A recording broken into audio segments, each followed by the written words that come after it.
Hello friends, नमस्कार। स्वागत है आप सभी साथियों का एक बार फिर से आपके अपने यूट्यूब चैनल एग्री यूनिक पर। आज के कृषक सीरीज में हम बात करेंगे 25 महत्वपूर्ण एमसीक्यूएस का, जो एग्रोनॉमी से संबंधित है। और जो भी स्टूडेंट चैनल पर पहली बार आए, चैनल को विजिट करके पुरानी वीडियो देख लेंगे। वीडियो पसंद आए तो उन्हें लाइक कर दीजिएगा और चैनल को सब्सक्राइब कर लीजिएगा और साथ ही बेल आइकन भी प्रेस कर दीजिएगा, जिससे नए नए वीडियोज़ के नोटिफिकेशन आप तक पहुँचते रहें। तो चलिए बिना देरी किए हुए शुरू करते हैं आज का अपना कृषक सीरीज। आज के कृषक सीरीज का पहला क्वेश्चन है, अंतः फसली खेती लाभदायक होती है जब भूमि तुल्यांक अनुपात LER होता है कितना? A 0, B 1 से कम, C 1 और D 1 से अधिक। तो अंतः फसली खेती लाभदायक कब होती है?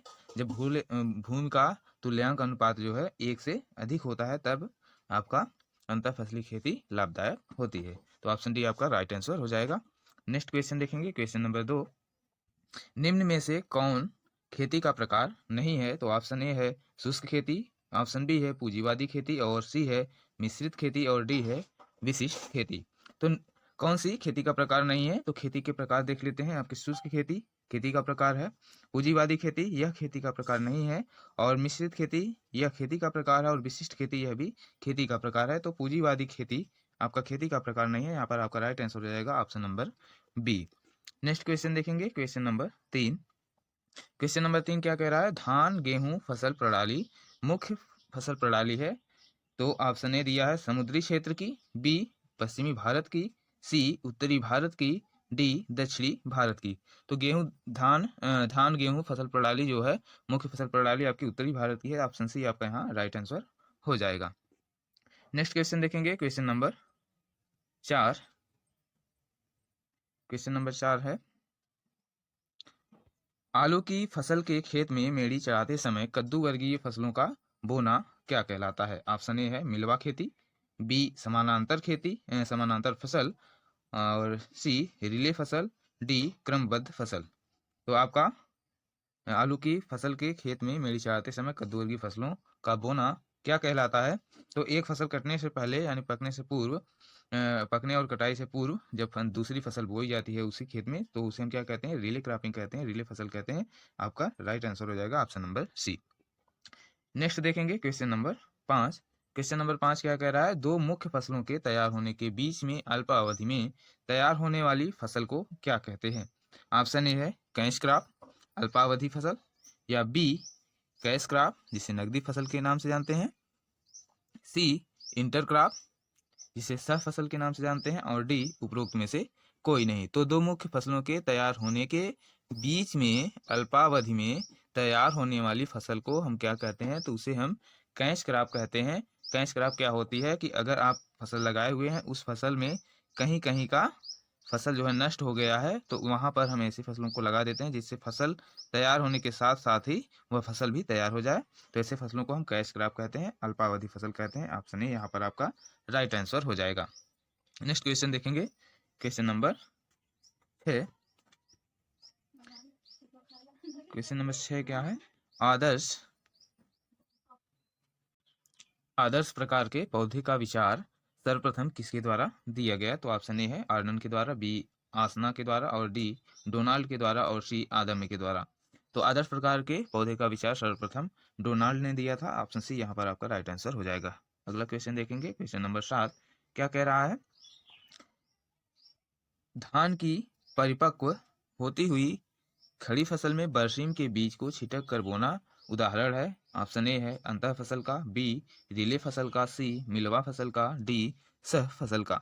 तो परिपक्व फसल में परिपक्व खड़ी फसल में बरसीम के बीज को बोना क्या कहलाता है? तो वही आपका रिले क्रॉपिंग कहलाता है, रिले फसल कहलाता है। ऑप्शन बी यहाँ पर आपका राइट आंसर हो जाएगा। नेक्स्ट क्वेश्चन देखेंगे, क्वेश्चन नंबर 8। क्वेश्चन नंबर 8 क्या कह रहा है? जैविक खेती का मुख्य उद्देश्य क्या होता है? ऑप्शन ए है रासायनिक उर्वरकों पर निर्भरता कम करना, और ऑप्शन बी है फसलों की उत्पादन लागत में कमी करना, और ऑप्शन सी है फसलों की उत्पादकता में वृद्धि करना, डी है फसल उत्पाद के गुणों में सुधार करना। तो जैविक खेती का मुख्य उद्देश्य क्या होता है? रासायनिक उर्वरकों पर निर्भरता कम करना आपका मुख्य उद्देश्य होता है। ऑप्शन ए आपका राइट आंसर हो जाएगा। नेक्स्ट क्वेश्चन देखेंगे, क्वेश्चन नंबर 9 क्या कह रहा है? क्वेश्चन नंबर 9, मक्का, आलू, गेहूं की फसल पद्धति के फसल गहनता क्या होगी? तो ऑप्शन ए है 150%, बी 200%, सी 250% और डी 300%। तो मक्का, आलू और गेहूं की फसल पद्धति की फसल गहनता क्या होगी? यह आपकी होगी 300%। ऑप्शन डी आपका राइट आंसर हो जाएगा। नेक्स्ट देखेंगे क्वेश्चन नंबर 10। क्वेश्चन नंबर 10 क्या कह रहा है? धान धान धान फसल चक्र इंगित करता है। धान धान धान फसल चक्र क्या इंगित करता है? तो ऑप्शन ए है मोनोकल्चर, बी जुओ कल्चर, सी पॉलीकल्चर, डी उपरोक्त में से कोई नहीं। धान धान धान फसल चक्र क्या इंगित करता है? तो यह मोनोकल्चर इंगित करता है।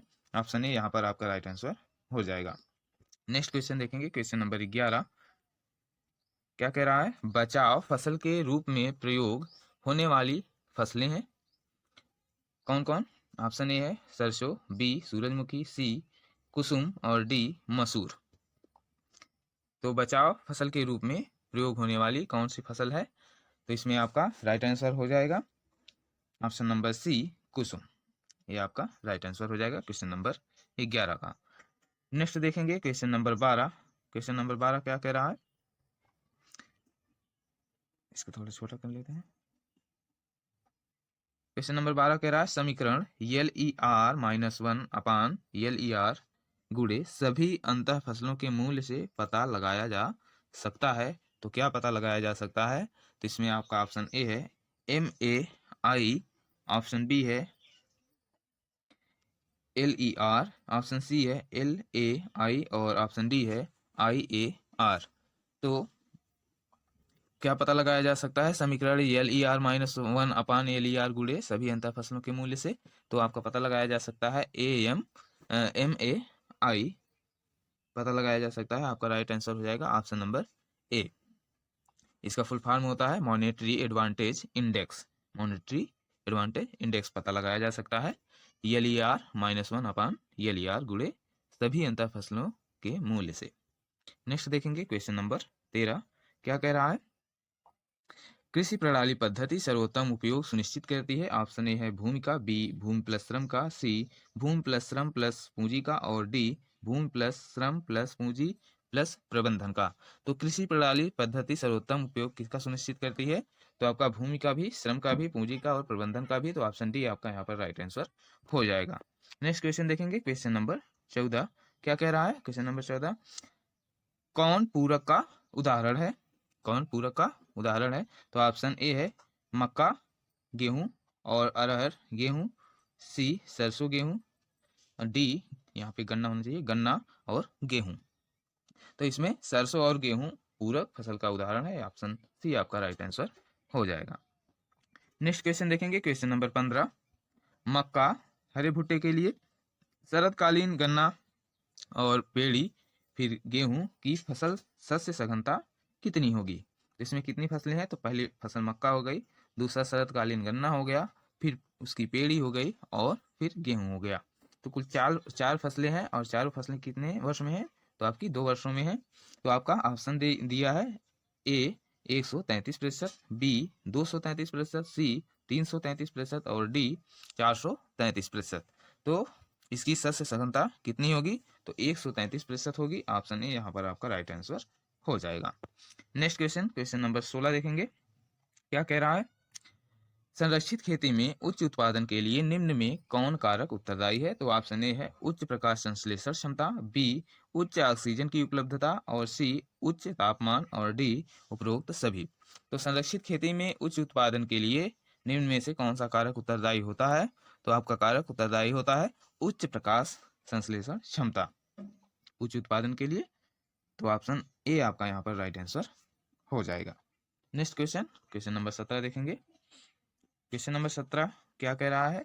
कुल फसल क्षेत्र एवं शुद्ध फसल क्षेत्र के अनुपात को क्या कहते हैं? ऑप्शन ए है फसल गहनता, बी बहुफसली खेती, सी अति गहन खेती और डी उपयुक्त में से कोई नहीं। तो कुल फसल क्षेत्र एवं शुद्ध फसल क्षेत्र के अनुपात को हम क्या कहते हैं? तो हम कहते हैं फसल गहनता। ये इसका परिभाषा है। यहाँ आपका राइट आंसर ऑप्शन ए हो जाएगा। नेक्स्ट है, नेक्स्ट क्वेश्चन है क्वेश्चन नंबर 18। क्या कह रहा है? अंतर्वर्ती खेती में उपज लाभ मापने का सर्वोत्तम तरीका क्या होता है? तो ऑप्शन ए है कुल उपज, बी भूमि समतुल्य अनुपात, सी आर्थिक लाभ और डी समतुल्य उपज। तो अंतर्वर्ती खेती में उपज लाभ मापने का सर्वोत्तम तरीका भूमि समतुल्य अनुपात होता है। ऑप्शन बी यहाँ पर आपका राइट आंसर हो जाएगा। नेक्स्ट देखेंगे क्वेश्चन नंबर 19 क्या कह रहा है? एक 15 वर्ष के आम के बाग में अंतः सस्यन के लिए निम्न में से कौन सी फसल उपयुक्त होगी? तो ऑप्शन ए है आलू की, बी गेहूं की, सी हल्दी की और डी उपयुक्त में से कोई नहीं। तो 15 वर्ष के आम के बाग में अंतः सस्यन के लिए कौन सी फसल सबसे उपयुक्त होती है? तो सबसे उपयुक्त आपकी हल्दी होती है। यहाँ पर सी ऑप्शन आपका राइट आंसर हो जाएगा। क्वेश्चन नंबर 20 देखेंगे। क्वेश्चन नंबर 20 क्या कह रहा है? बुंदेलखंड क्षेत्र में प्रचलित सहफसली खेती है। ऑप्शन ए है गन्ना प्लस सरसों का, बी आलू प्लस गेहूं का, सी ज्वार प्लस अरहर का और डी कपास प्लस प्याज का। तो बुंदेलखंड क्षेत्र में प्रचलित सहफसली खेती कौन सी है? तो वहां पर आलू और गेहूं की प्रचलित सहफसली खेती होती है। तो ऑप्शन बी आपका राइट आंसर हो जाएगा। नेक्स्ट क्वेश्चन देखेंगे। क्वेश्चन नंबर 21, मक्का के बाद आलू प्लस राई और उसके बाद मूंग की फसल चक्र सघनता कितनी होती है? ऑप्शन ए है 200%, बी 300%, सी 400% और डी 500%। तो मक्का के बाद आलू प्लस राई और उसके बाद मूंग की फसल चक्र सघनता कितनी होगी? तो फसलों की संख्या यहाँ पर कितनी है? फसलों की संख्या आपकी 3 है और समय कितना लग रहा है? तो समय आपका 1 वर्ष लग रहा है। गुणे 100 कर देंगे तो आपका कितना निकल करके आएगा? 300%। 300% आपका राइट आंसर हो जाएगा। ऑप्शन बी यहाँ पर राइट आंसर हो जाएगा। नेक्स्ट देखेंगे क्वेश्चन नंबर 22। क्वेश्चन नंबर 22 क्या कह रहा है? दो या अधिक असमान फसलों की खेती यदि एक ही खेत में एक साथ साथ ली जाए तथा उसमें से मुख्य फसल निश्चित पंक्तियों में बोई गई हो तो इस स्थिति को कौन सा सस्यन कहा जाता है? तो ऑप्शन ए है मिश्रित सस्यन, बी सिक्वेंशियल सस्यन और डी अधिक गहनता सस्यन और डी अंतः सस्यन। तो दो या अधिक असमान फसलों की खेती यदि एक ही खेत में साथ साथ ली जाए तथा उनमें से मुख्य फसल निश्चित पंक्तियों में बोई गई हो तो इस स्थिति को हम क्या कहते हैं? तो इसे हम अंतः सस्यन खेती कहते हैं। तो यह आपका राइट आंसर हो जाएगा ऑप्शन डी। नेक्स्ट देखेंगे क्वेश्चन नंबर 23। क्वेश्चन नंबर 23 क्या कह रहा है? अंतः सत्संग यहाँ सस्यन होगा, सस्यन अंतः सस्यन से प्राप्त कुल उपज के बराबर मुख्य फसल की उपज प्राप्त करने के लिए आवश्यक भूमि क्षेत्र को क्या कहते हैं? तो ऑप्शन दिया है ए फसल उपज तुल्यांक, बी क्षेत्र तुल्यांक अनुपात, डी सी कुल उपज सापेक्ष और डी सस्य गहनता सूचकांक। तो अंतः सस्यन से प्राप्त कुल उपज के बराबर मुख्य फसल की उपज प्राप्त करने के लिए आवश्यक भूमि क्षेत्र को हम क्या कहते हैं? तो यहाँ पर आपका क्षेत्र तुल्यांक अनुपात कहते हैं। तो ये आपका राइट आंसर यहाँ पर ऑप्शन नंबर बी हो जाएगा। नेक्स्ट क्वेश्चन, क्वेश्चन नंबर 24 देखेंगे क्या कह रहा है। क्वेश्चन नंबर 24 कह रहा है, थोड़ा छोटा करें। एक वर्ष में विभिन्न फसलों के उत्पादन में प्रयुक्त क्षेत्रफल को समग्र कृषि क्षेत्रफल में विभाजित कर प्रतिशत में व्यक्त करने को क्या कहते हैं? क्या क्वेश्चन कह रहा है? तो एक वर्ष में विभिन्न फसलों के उत्पादन, जैसे कई फसलें एक वर्ष में ली गई हैं, तो प्रयुक्त क्षेत्रफल को समग्र कृषि क्षेत्रफल में विभाजित कर प्रतिशत में व्यक्त करने को क्या कहा जाता है? तो ऑप्शन ए है सस्य गहनता सूचकांक और बी है सस्य गहनता, सी है फसल उपज तुल्यांक और डी है बहुस्तरीय सूचकांक। तो इसको हम क्या कहते हैं? तो बहुस्तरीय सस्य सूचकांक कहा जाता है। ऑप्शन डी आपका यहाँ पर राइट आंसर हो जाएगा। आज के सेशन का लास्ट क्वेश्चन, क्वेश्चन नंबर 25 देखेंगे। क्वेश्चन नंबर 25 क्या कह रहा है? टिकाऊ कृषि उपज प्राप्त की जा सकती है। ऑप्शन ए है अधिक साधनों से, बी अधिक अनुदान से, सी अधिक तकनीक सहायता से और डी अधिक उत्पादन मूल्य से। तो टिकाऊ कृषि उपज प्राप्त किससे की जा सकती है? तो इसकी उपज प्राप्त की जा सकती है अधिक तकनीक सहायता से। ऑप्शन सी यहाँ पर आपका राइट आंसर हो जाएगा। पूरा वीडियो देखने के लिए आप सभी साथियों का धन्यवाद। आज के कृषक सीरीज में बस इतना ही। मिलते हैं नेक्स्ट वीडियो में, तब तक के लिए आप सभी साथियों का धन्यवाद।